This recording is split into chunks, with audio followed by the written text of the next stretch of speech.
Welcome all of you to Murphy's Committee, the Interferers of Magic. I am so excited about the material we're going to discuss on this tape. It is absolutely some of my favorite information to share with people who still have that twinkle in their eye. People like you who still have dreams and who sincerely want to turn their dreams into reality. Why do I say those who still have dreams, you may ask? Well, I'll be willing to bet $1 million that you, and yes, I do mean you, have already been pursuing your dreams, your goals, and your aspirations, and that most of you are still coming up empty-handed. I truly respect each and every last one of you listening to this tape program because you have not given up. You see, we all grow up as children with dreams of being somebody, with dreams of being great. But most of us, slowly but surely, get our dreams beaten out of us through the hardships and the daily challenges of life. And the easiest thing to do when you get slapped across the face a few times by life is to give up. And unfortunately, that's what most people do. But then there are a few driven individuals like you who want to know what is that outside force that tends to slap people across the face when they're pursuing their dreams and their goals and their aspirations. And what can you do to beat this strange force at their own game? Well, I'm here to tell you that the name of this strange force who wants to stop you from accomplishing your goals and your dreams is called Murphy's Committee. Murphy's Committee has a group of 5 members who have set up an operation in the universe that will test a person's level of commitment to the dreams, goals, and aspirations in which they're pursuing. I call them the Interferers of Magic. Briefly, let me give you a background on how this concept came to me. When I was 18 years old, I had developed a goal to be a millionaire by the age of 25 because at that age, I thought success was strictly a monetary accomplishment. Therefore, anything that anyone did that didn't involve making money, I thought was an absolute waste of time. Everything I did had something to do with making money. If I wasn't actually working to make money, I was studying something that I thought could make me money. I couldn't understand how people could read a book just for the enjoyment or the pleasure of it. I couldn't see how they could just sit back and watch TV for hours unless it had something to do with how they can better their financial situation. I couldn't see how people could work hard all week just to have the ability to go to parties and nightclubs on the weekend so they could spend all of their money on drinking and drugs and so forth. I mean, people would actually do things to themselves over the weekend that by the time Monday arrived, they had forgotten what they did. It was the most meaningless and ridiculous behavior I had ever heard or seen in my entire life. The bottom line is that I stayed focused on money-making endeavors, and by the time I had reached the age of 19, I was rolling in the money. I was barely out of puberty, but I was making more money than most lawyers and doctors made. I was well on my way to becoming a bona fide self-made millionaire, so I had to play the part. I started buying Italian suits, Rolex watches, and silk underwear. The money was coming in faster than I could figure out what to do with them, so I started buying fancy cars. One of the cars I bought was a candy apple red Mercedes-Benz SL with chrome rims. This thing was incredible. People everywhere thought I was a drug dealer. Even the ones that knew that I would never deal or use drugs thought I had to be one because they couldn't figure out where all this money was coming from. Even the police department where I lived did a big background investigation on me. They actually called a Mercedes-Benz dealership and asked how I purchased the car. They had cops trying to be friends with me so they can figure out what I was up to. They seriously thought I was doing something illegal. They thought that the legitimate businesses that I had were only cover-ups for some illegal operation I was up to. It was absolutely amazing all the theories that people had with what I was doing. They actually spent mental energy trying to figure it out when all they had to do was kindly ask me and I would have gladly showed anyone. Well, the fact of the matter is they didn't ask and I didn't care. I just went about my own business of making money. I remember people telling me that I should stop and smell the roses, but I couldn't figure out how smelling roses could make me a millionaire by 25. I didn't even develop serious and committed relationships with my girlfriends because I thought that they would only slow me down. I was on track to making it big in America, and I was loving every bit of it. By the time I reached 21, I had worked so hard and had made so much money that I thought I had arrived. By this time, I also started feeling very tired and worn out. I literally slept approximately 14 to 16 hours per week. Yes, that's 2 to 3 hours per night, and I did this for nearly 4 years. The toll on my body had finally caught up with me. I had completely burnt out. I was physically exhausted. I quit working all of my income-generating businesses and started spending the small fortune I had accumulated. I started hanging out in Beverly Hills and living like the rich and famous. I stayed at expensive hotels and dined at fancy restaurants. Before I knew it, I had spent tens of thousands of dollars and maxed out all of my credit cards. I remember looking at my savings account and seeing only $8,000 left. I was used to spending that in a month. This is when I realized that I was broke and that I was too tired to do anything about it. I remember thinking my life is over because I believed that once you have zero cash, once you had nothing at all left, that's it, you're gone. Well, to my amazing discovery, when I had finally reached zero cash, I realized I was still breathing. I was still alive. I found out that you can actually go past zero, that you can actually have less than nothing and still be alive. I had another revelation while I was down and out. I kept thinking that there had to be a way for me to get back on my feet. There just had to be a way. And you know what? You ask and you shall, what? Receive, exactly.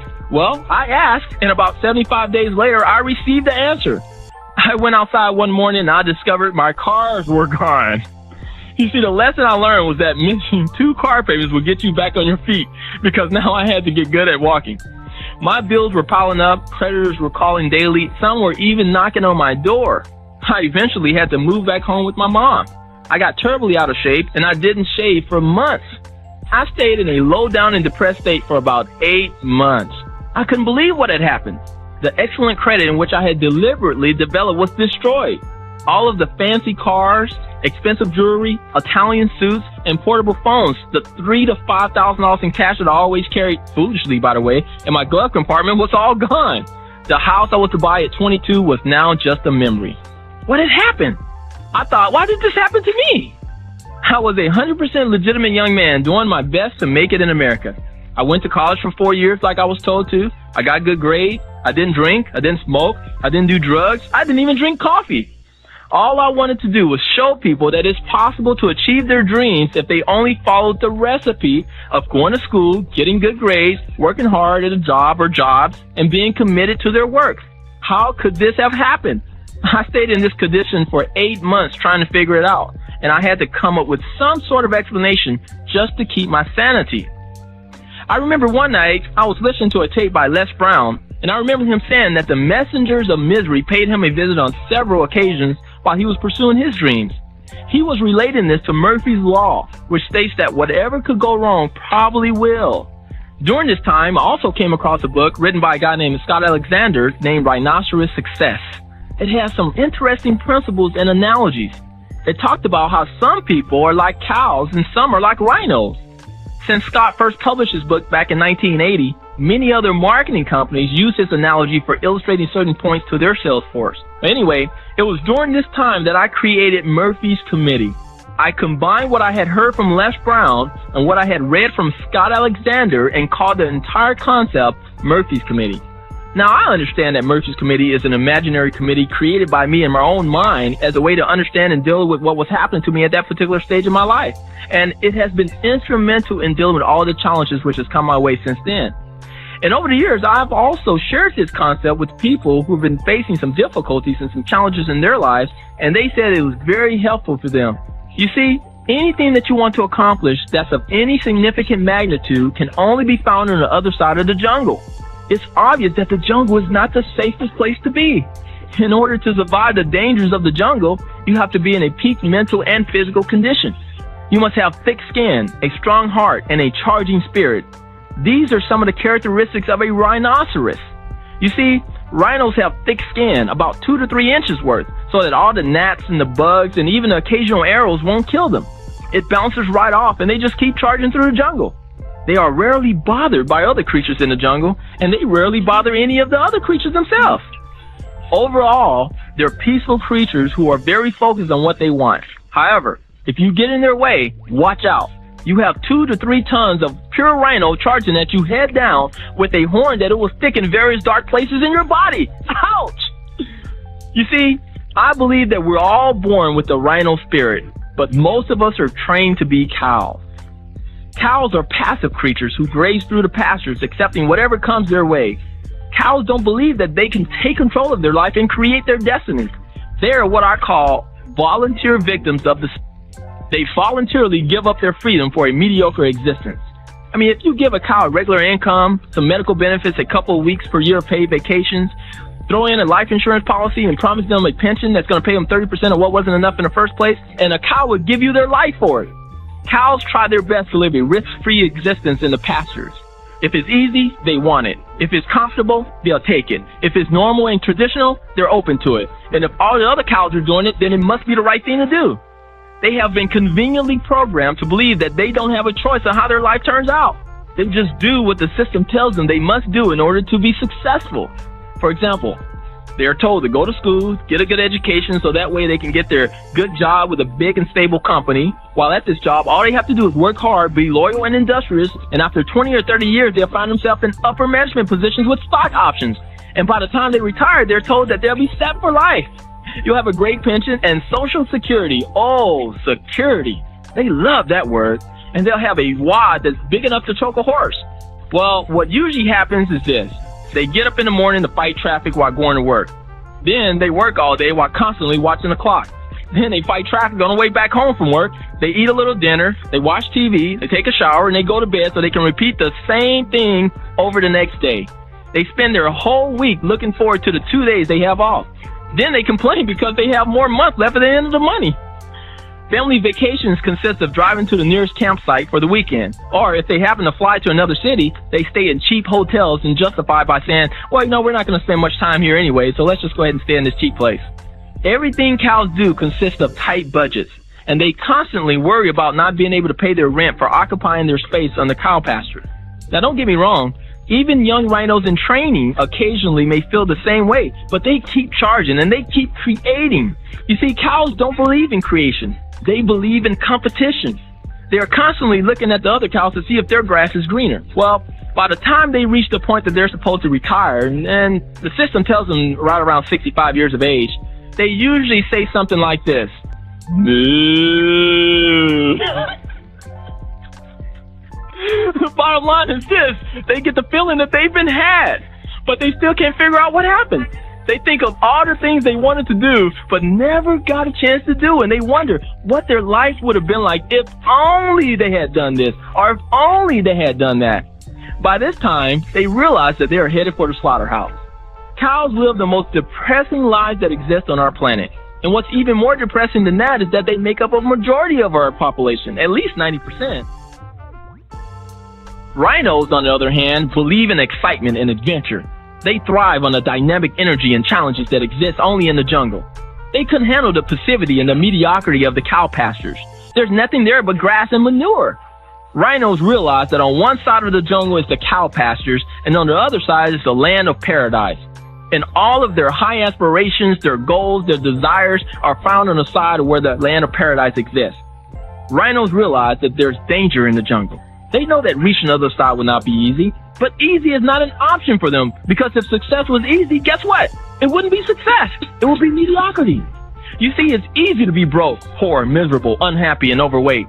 It's easy to be bored and frustrated. It's easy to give up your freedom. It's easy to sit in the cow pastures and watch TV every day and wonder why you're not getting anywhere. It's easy to give up on your dreams, your goals, and your aspirations. It's easy to just sit there and listen to these tapes without completing the exercises. It's easy to just sit passively and watch things happen.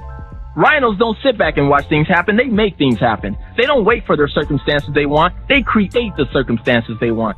They don't focus on all the problems of life. They focus on the solution. Rhinos take action, massive action, towards the attainment of their goals. Rhinos realize the power of their mind, and they learn and utilize the tools and strategies that will help them get what they want out of life. And most importantly, they understand that even though taking advantage of the tools and strategies that exist today is great and powerful, it is even more powerful to get off their butts and take action. You see, with thought, what you want is brought to you, and with action, it is received. This entire concept of rhinos, cows, and the jungle is just a way to let you know that even though you apply these principles, and even though you apply the concepts and the strategies and so forth, it's not going to be a cakewalk to your dreams. If this was the case, then everyone would be in line to enter the jungle. However, out of 100% of our population, only 10% will enter the jungle, and out of those 10% that enter, only 30% of them will make it across to the land of paradise. The other 70% will either return to the cow pastures or die in the jungle. Therefore, only 3% of our population will ever make it to the other side of the jungle. The other 97% end up either dead or dead broke. They end up dependent on their friends, family, or the federal government for their main source of income. Now, if so far you've been bothered by this discussion of cows and rhinos, it means one or two things. Number one, you are currently a rhino in training who somehow is confused wandering around in the cow pastures. Deep down inside, you know you don't belong in the pastures, but you've forgotten where the jungle entrance is. Or number two, you have been systematically inbred and trained and conditioned as a cow, and you're wondering why you're even listening to this tape program. You may believe that all this talk about cows, rhinos in the jungle is the silliest thing you've ever heard. And by the way, Wheel of Fortune or some other TV program is on and you should be watching it, you're thinking. Well, if you're a rhino in training lost in the cow pastures, don't worry because you're right on track to get back to the jungle.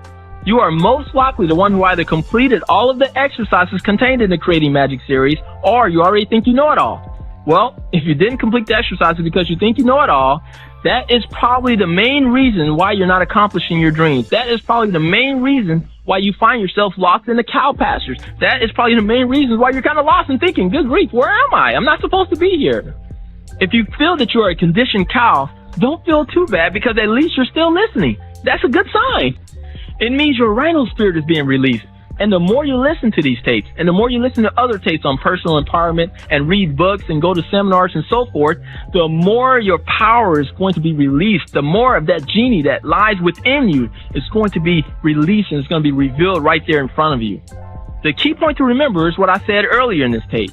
Everyone, and I do mean everyone, is born with the spirit of a rhino, but most of us are trained to be cows.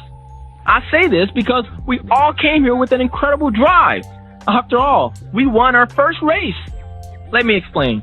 You see, we had to outswim millions of other sperm in order to be the first to get to and fertilize the egg. It was an uphill swim and we made it first. As far as I'm concerned, everyone that exists on this planet has the rhino spirit deep inside of them and is a winner. It's just that some of us are more brainwashed than others. We are brainwashed to believe that we can't achieve, that we can't have all that we really want, that we have to be mediocre, and that the best way to deal with our situation of being broke and miserable and unfulfilled is to understand that we will get all the greater things in life when we're dead and go to heaven. Well, listen, I'm all into going to heaven and so forth, but I'm not into living in hell in order to get there. I believe that you can create your own heaven on earth right now if you learn the proper strategies and apply them.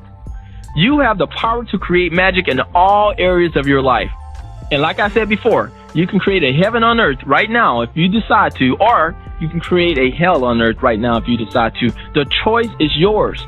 Just understand that no one said it's going to be easy. You will most definitely have visits from Murphy along the way, especially if you decide to enter the jungle. You're going to find out more about Murphy's Committee and how they operate. You will learn how to identify Murphy's Committee member when they pay you a visit, and you will learn how to beat them at their own game and enter the land of paradise. In the land of paradise, you can be what you want to be. You can do what you want to do, and you can have what you want to have. You don't have to worry about the price. You will learn how to develop the thick rhino skin so that you can endure the challenges which will surely come your way during your incredible journey through the jungle. Okay, now that you know that on one side of the jungle is the cow pastures, and on the other side is the land of paradise, the first course of action is to make a decision to enter the jungle, and when there, to stay long enough to make it to the other side.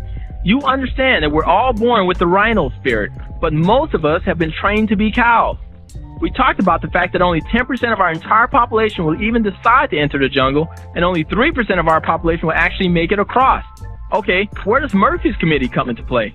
Well, remember I said that Murphy's Committee consists of a council of 5 who have set up an operation in the universe that will test a person's level of commitment to their dreams, the goals and aspirations in which they're pursuing? Once again, I call them the Interferers of Magic. Their main job is to see if they can stop as many people as possible from making it across the jungle. Therefore, once you decide to enter the jungle, you better be prepared for some visits from the various council members that exist on Murphy's Committee. You see, all I'm doing right now is preparing you because I know that many of you have your affirmations prepared, you're excited about achieving them, you got your goals written down, but you may not be expecting or you may not be willing to deal with what Murphy's Committee is the jungle has in store for you. This is why it's important for you to know why you want to achieve what it is you most desire. Since I first entered the jungle in 1987, I've seen a lot of people come and I've seen a lot of people go. Some last longer than others, some re-enter the jungle at a later date, but many of them become what I call COJs, casualties of the jungle, never to return again. I mean, they accept the slow-paced mediocrity of the cow pastures for the rest of their lives. Murphy's Committee got the best of them. let me share with you some of the tactics and some of the tricks that Murphy's Committee may pull on you in order to get you to exit the jungle. Murphy number 1 usually sends your family and friends after you when you first enter the jungle. They try to tell you to return to the cow pastures where it's safe and secure. They tell you that, look, there's a lot of real jobs in the cow pastures, and they warn you of all the dangers of the jungle. They tell you that there's no regular paycheck in the jungle, and by the way, there's a greater risk of disease in the jungle, and there's no medical benefits there. So you definitely want to make sure you get back to the cow pastures to get your medical benefits. And they tell you all of the poor souls who failed miserably in the jungle, and maybe a couple of them are COJs, casualties of the jungle. Besides, none of your other family members have made it to the other side, so what makes you think you can? You may as well accept your existence as a cow. After all, you don't have to take as many risks, and it doesn't take too much to survive. This shot from Murphy number 1 is enough to make most people return to the cow pastures. After all, they love their family, and they don't want to really hurt their feelings anyway. That arrow that came from Murphy number 1 quickly penetrated through their thin skin and did enough damage for them to leave the jungle and return to the pastures. I see a lot of people leaving the jungle for this reason. But some people are more in tune with their rhino spirit, thus they keep charging through the jungle. Now it's time for Murphy number 2 to go to work on you. The strategy that Murphy number 2 used on me was to help get me in a situation where at the age of 21, I was burnt out and couldn't pay my bills. He figured that by having my cars repossessed and by sending the creditors after me, that would surely make me exit the jungle. And believe you me, I did feel that arrow. But one of my jungle buddies helped take that arrow out of me. And by the way, he told me that my skin was getting thicker. This encouraged me, and I actually stayed in the jungle because of this reason. Nevertheless, this is a major and highly effective strategy that Murphy number 2 used to make sure people exit the jungle. And sure enough, many of them do. The few that remained in the jungle is laughed at by Murphy number 3 because he knows that his powerful strategies can surely make people leave the jungle. Murphy number 3 plays heavily with your emotions. The strategy that he used on me was setting me up in a situation where I began to fall in love with a beautiful young woman who wanted to live comfortably in the cow pastures. Well, sure enough, situations occurred where I found myself living in the cow pastures with this young and beautiful woman. I even got a job in the pastures. And after a while, I couldn't take living and working in the cow pastures. I started becoming irritated and frustrated. I didn't fit in with the cows very well because they all noticed the horn that was starting to grow out of my head. I simply couldn't hide the fact that I was a developing rhino. You see, most cows have a hard time spending time with rhinos, and most rhinos have a hard time spending lots of time with cows.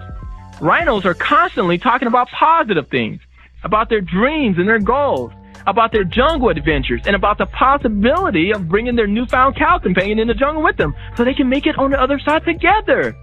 Cows get nervous when rhinos start talking about these things. Cows like to complain about the things that went wrong at work and not being able to pay their bills. And they like to discuss trivial and negative issues, such as what happened on the news or how bad the economy is. The bottom line is I had to return to the jungle, and I really wanted to take this woman with me. But the energy, the excitement, and the risk of the jungle were too much for her. She decided to stay away from rhinos, and I decided to return to the jungle. It was a painful experience, and Murphy number 3 was surprised to see me back. He had did a great job playing with my emotions, and I even acknowledged him for it. But I told him that the jungle is where I belong, and that's where I will stay until I make it to the other side. I vowed to only fall in love with women who were promising young developing rhinos themselves instead of trying to make them rhinos. He was impressed with my determination, and so were the other committee members. You see, only a handful of people make it past Murphy number 3. Well, nevertheless, Murphy number 4 and Murphy number 5 were determined to stop me, and they're going to be determined to stop you as well. You see, getting past Murphy number 3 is a major breakthrough. By this time, your jungle skills have increased tremendously. Your skin is thickening more and more through every challenge you have through the jungle. You become more and more determined to make it to the other side of the jungle. And for the first time, you actually begin to embrace the atmosphere of the jungle. You have even developed enough skills and strategies to teach the newcomers and those who are sick and tired of being cows and are highly considering entering the jungle. You can tell them what gear to pack, what to expect, and how to effectively handle the potholes and the best route to take in order to avoid the occasional quicksand spots. Many rhinos actually use this avenue of teaching newcomers the techniques of successfully making it through the jungle as a source of revenue to support the remainder of their expedition through the jungle. By the way, even existing rhinos come and hear these strategies just to polish up and reinforce their jungle skills that they already have. Even existing rhinos come and hear these strategies just to polish up and reinforce their jungle skills that they already have. Okay, let's continue with our journey through the jungle. Several months and possibly years have passed since you first entered the jungle, and you may look and smell pretty bad. All of your family and your friends who remained in the cow pastures are thinking that you've absolutely lost your mind by this time. They just don't understand why you won't return to the security of the cow pastures. Oh well, you're used to it by this point. By the way, your skin is so thick now that it doesn't bother you much anymore. You continue to plunge forward, and all of a sudden you come to a swamp. It stinks and looks like manure. And you notice that there's no way around it. You must either go through the swamp or exit the jungle. At this point, some can't stand it anymore, so they decide to leave the jungle and re-enter the cow pastures, where they are happily embraced by their friends and family. Everyone is cheering and so forth. They're excited that they returned. They knew that you would come to your senses someday. Some decide to stay at the edge of the swamp for a while just to sharpen their horns before they enter the swamp. And then there's a few brave souls who decide to just go for it now. They step into the gooey, slimy, and stinky swamp and proceed across. The smell is so disgusting that they can hardly breathe. Murphy number 4 is laughing, as well as the rest of the committee. But at the same time, they are impressed because very few people make it to the swamp, and even less than that actually jump in. Murphy number 4, along with Murphy number 5, begin to shoot all sorts of arrows at you in a final effort to make you surrender. This is when everything that seems that could go wrong goes wrong. It seems as if you'll never see the light on the other end. You start to doubt that the land of paradise even exists.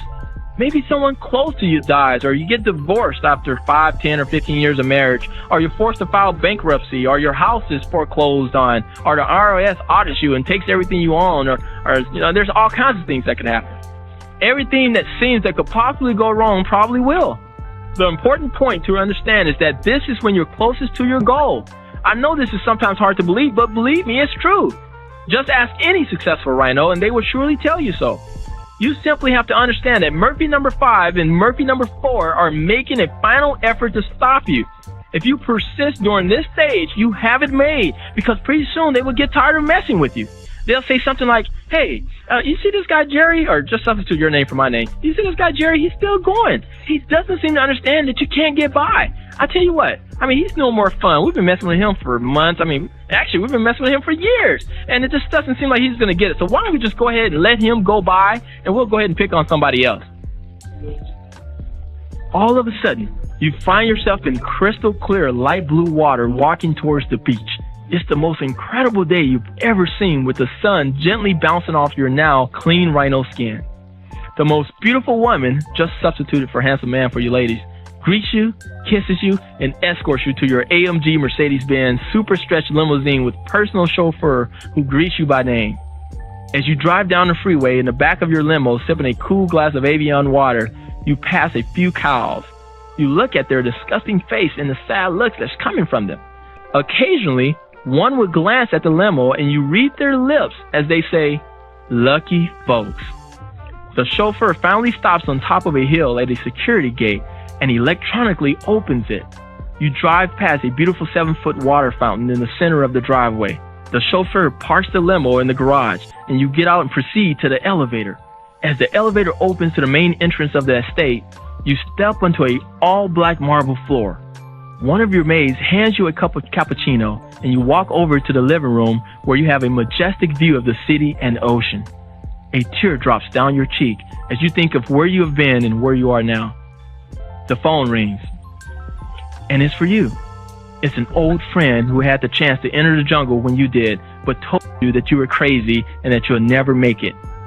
You hear a slight strain in his voice and a silence on the other end of the line as he mutters the words, "I wish I had." You turn to your beautiful wife or handsome husband. You think about your healthy children who are playing tennis on your tennis court. You take a look at your bank account, which is well into the millions, and glance again out your window while looking at the sun as it sets across the ocean. You say to your old friend, "I'm glad I did."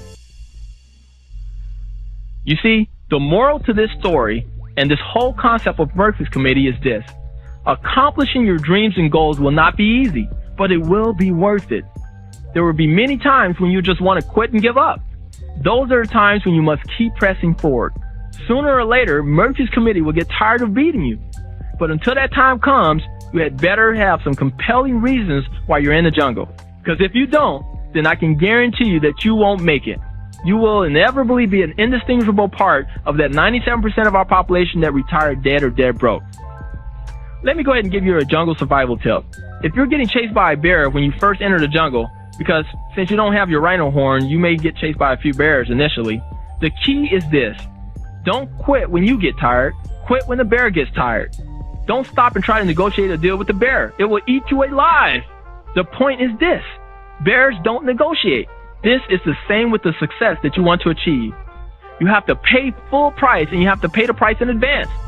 Most people want the reward before they pay the price. As Earl Nightingale said, most people want the fire before they put the wood in. Think about this for a moment.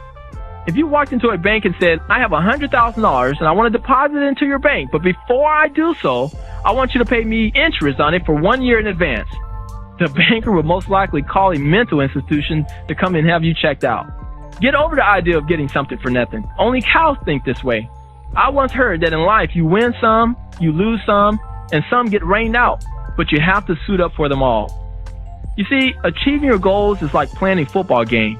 You can't win unless you score some points, and you're not going to score some points without getting some resistance from the opposite side. Murphy's Committee will definitely give you some resistance, and understand that that's their job, and they are very good at it.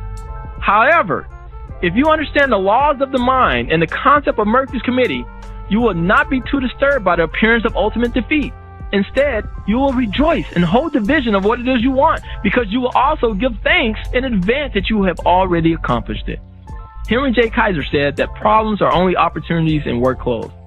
Henry Ford said that failure is the opportunity to begin again more intelligently. You see, I want you to realize that you develop character by going through the struggles. Once you've made it through the other side of the jungle, you will be surprised of the small price that you actually had to pay, because you will be rewarded tenfold. Hey, I understand that statistically only a small percentage of our population will ever make it across the swamp. But that has nothing to do with you and I as individuals. Statistics are only relevant to the masses. All we have to do is make a decision to be one who makes it. Look, I also understand that this material may have struck a nerve or two with some of you, and that's exactly what I wanted to do. I believe that someone has to be willing to break it down to you and tell you the hardcore fact before it's too late. And remember this as you embark on your journey through life. Don't ask for life to be easy. Ask for it to be worth it. You can pay the price for success, or you can pay the price for failure. Success costs pennies, but failure costs millions. I sincerely enjoyed our time on this tape, and I hope you decide to enter the jungle and experience life to its fullest. Remember, the jungle is where the action is. I hope to see you there.